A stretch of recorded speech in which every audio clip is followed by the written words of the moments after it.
Starfield's release is just around the corner, and in today's video we're going to be going through absolutely everything that you need to know before the final date arrives. So firstly, the release date.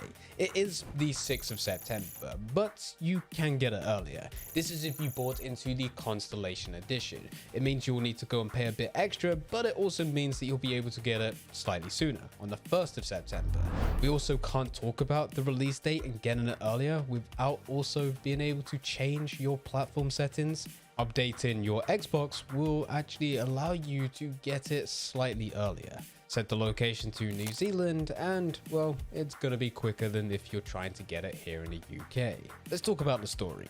The story details itself, it hasn't really been revealed. We know that you're going to be joining a constellation, which is a group of space explorers. It's made up of several members, each of which you'll get to know as you go through your journey. We also know that the constellation is there to solve mysteries within the universe, and one of those mysteries is to do with the artifact, which has been shown quite a lot throughout every trailer. But that's about it. The reason for this is because Starfield has branching dialogue. There's going to be multiple things that you'll be able to do and multiple endings. The story of Starfield really comes down to the story that you want to go through, and that's why not too much is being revealed. However, regardless of what journey that you go for and the choices that you make, it will be around 30 to 40 hours in length. But that is if you're going to be going from main story mission to main story mission, because it's also said that this will go above 100 hours, potentially even longer,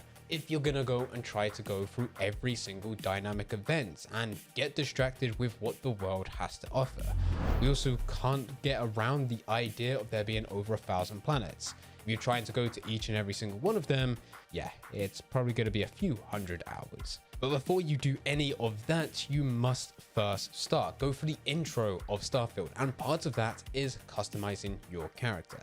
And quite simply, character customization can be as easy or as in-depth as you would like it. If you really want to, you could select one of the 45 different presets, you select them and immediately get into the game. Or you can go a bit more in depth, select one of the presets as a base foundation, and then do whatever it is that you want to do with that character. Change every possible feature on their body, including even adding some such as tattoos. What's interesting is every character within the game, this includes every other NPC, was designed with this system in mind, meaning that if there is someone that you really like the look of, and you think that they would be an awesome character, you can recreate them down to every little detail. It's also worth highlighting that your character's appearance is not set in stone. There are places known as genetic facilities. You will come across them in your journey, and if you decide to change up your appearance, you can.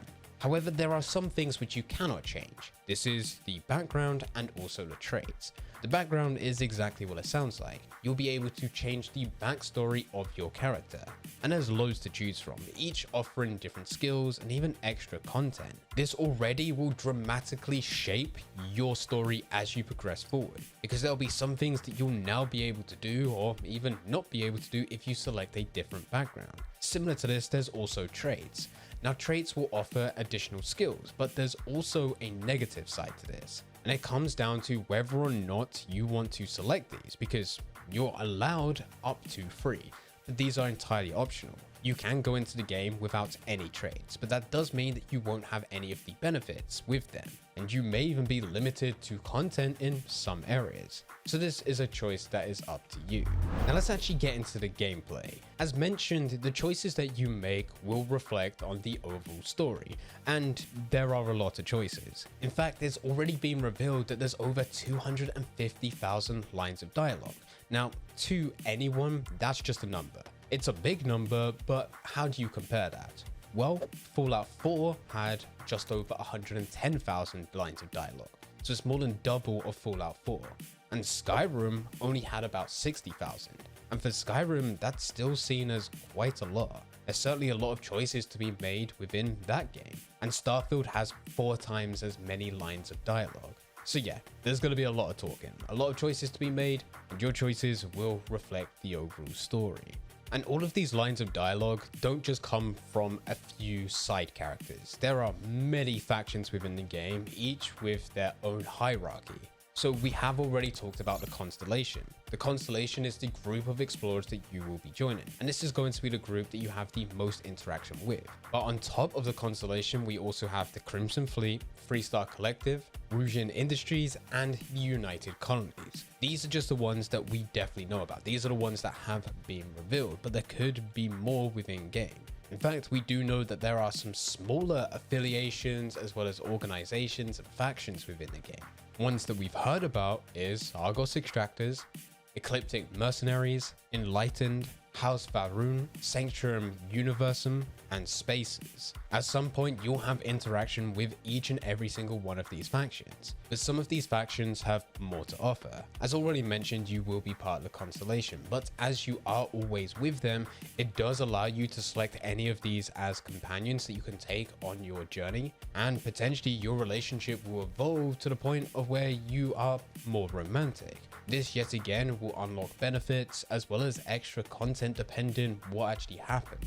Now, as part of being an explorer, you do need places to explore, and Starfield has you covered. There are over 1,000 planets within game, each of which is fully landable, you can explore them, and they will all have their own unique content. For a lot of these planets, you can also set up shop. It's not just a case of flying over to there, landing, and then exploring. You can also build outposts. Outposts will allow you to set a home base and start manufacturing using the resources that that planet has on offer.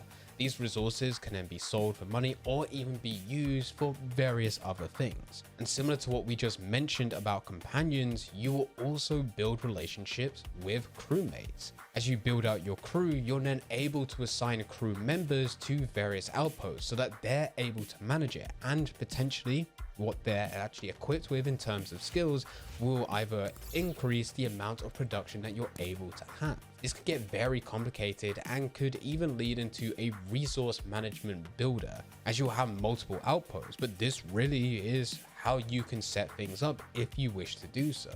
Now, we did just mention resources, and I did say that you will be able to go and sell them on, but you are also able to use them. Use them in a number of different ways. Starfield is fully equipped with many different customization options. We talked about the character creator right at the beginning, but as you carry on progressing, there will be items that you will need to craft as you carry on progressing through the game. This will be stuff that you do in the menu, and for a lot of the time, it will be food and resources, just so that you can get to where you want to go without dying. This will come under food and drink, but there's also other categories where you're able to craft, such as pharmacology, outpost development, equipment, and weaponry. For some of these, you'll actually need specialist equipment in order for you to craft them. Outpost development will require you to have an outpost in order for you to build the structure.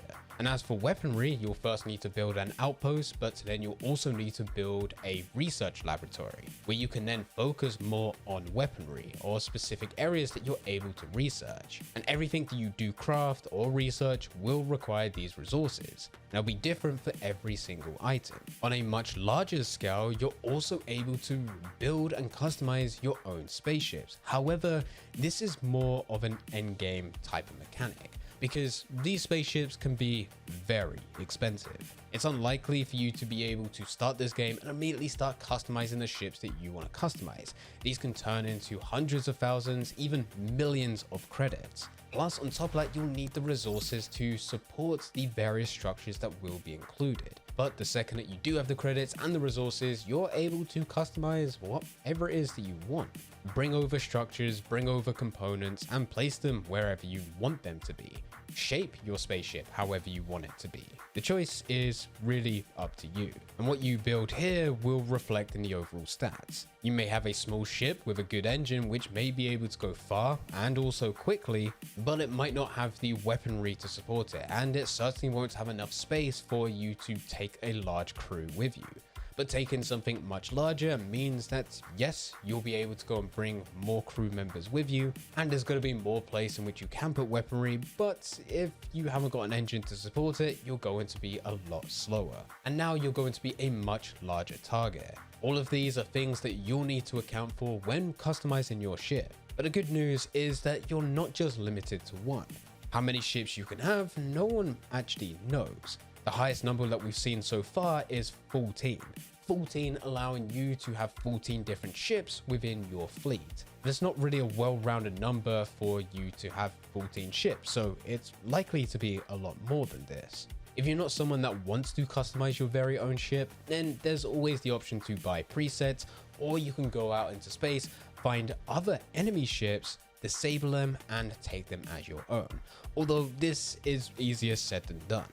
Bethesda do not want you to be able to start this game, immediately steal loads of ships, sell them, get loads of credits, customize your ship, and then, well, dominate the game. This is one of those situations where if you want to steal a ship, you can, but you also need to have the correct skills in order for you to disable it, and you also need to have some credits so that you can register the ship before you sell it on, or even add it to your very own fleet. But this is still something that you can do in game. And lastly, the final thing to talk about is that there will be continuous support. This comes from Bethesda themselves, who plans to release various amounts of content. There will be smaller things, which will be new types of outfits, maybe extra components for your outposts or even your spaceships, but then they'll also bring out extra DLC. The first DLC has already been revealed, although we don't know what exactly it is. We know the name, it's called Shattered Space. And we know this because it was mentioned within the Constellation Edition. As part of buying the Constellation Edition, you'll get access to the new DLC, you'll get access to the DLC once it's released, plus also you'll get it early. But Bethesda are not the only ones that will be providing support. They said that they also invite the modding community to create their very own mods, and this will certainly help. If you couldn't tell already, Starfield is a space game, and yes, you will be able to land on planets, but unfortunately there are no land vehicles, and we're not entirely sure whether or not Bethesda plan to release land vehicles in the future. However, there's quite a lot of people that will probably create mods allowing you to have land vehicles within game. This is definitely at the top of everyone's list. And if Bethesda never plan to release DLC for land vehicles, at least we have others who are willing to create it. But anyway, this is absolutely everything you must know about Starfield before the release. If you enjoyed this video, then I highly recommend clicking the next video on the screen. That video goes for an in-depth review of exactly